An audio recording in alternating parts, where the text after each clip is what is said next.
Carlo, umalis na lang kaya tayo dito. Parang hindi ko gusto tong nararamdaman ko eh. Tumatayo yata ang balahibo ko. Paano naman hindi tatayo yung balahibo mo? Eh, malamig talaga sa lugar na ito. Mataas kasi. Kunin ko lang sweater mo.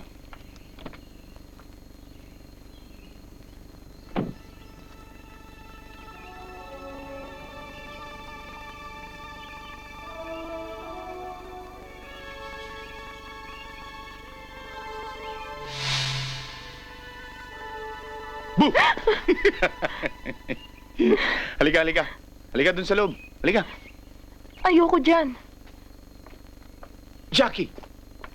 Jackie! Come on! What? Carlo, kung pinaplano mong dito tayo matulog, ayoko.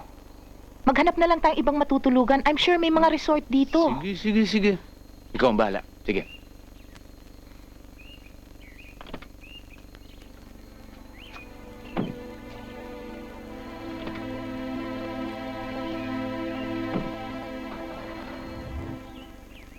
Pinatawag ko kayo ngayon dahil napanaginipan ko ang ating kapatid na si Carmen. Alam niyo na ang ibig sabihin niyan. Tinatawagan tayo ng ating kapatid. Matagal na ang panahon ng huli niya tayong tawagin. Panahon na! Kailangan tayo ay maghanda dahil kailangan niya ang ating tulong. Kagabi, nakita ko si Carmen sa aking panaginip. May hawak siyang sanggol at umiiyak.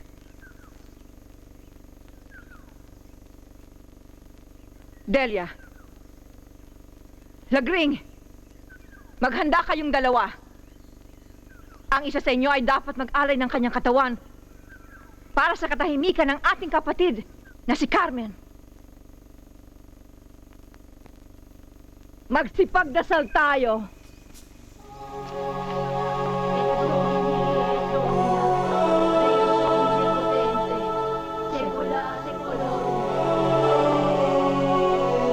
Kamatayan para sa mga Villaverde!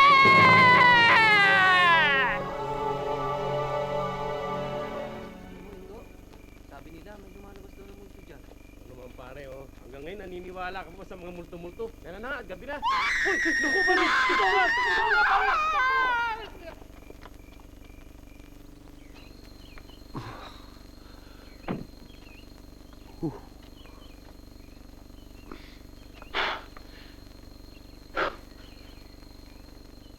Sayang ito.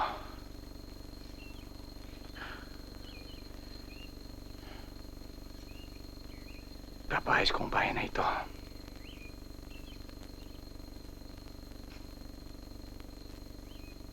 Dito ako pinanganak.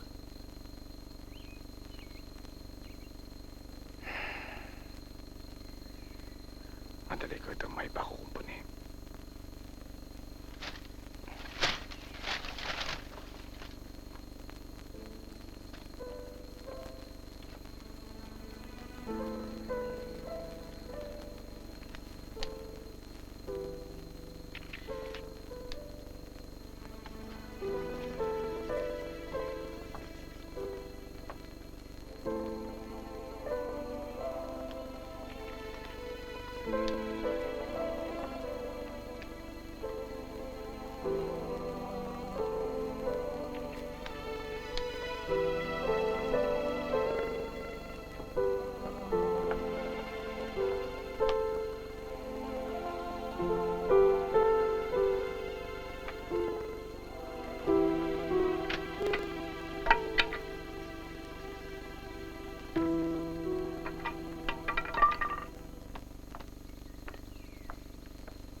Jackie, bumalik na tayo ng Maynila.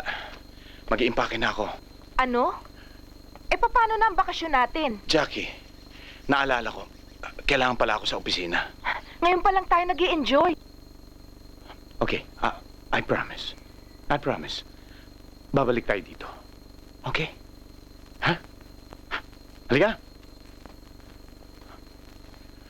Let's go.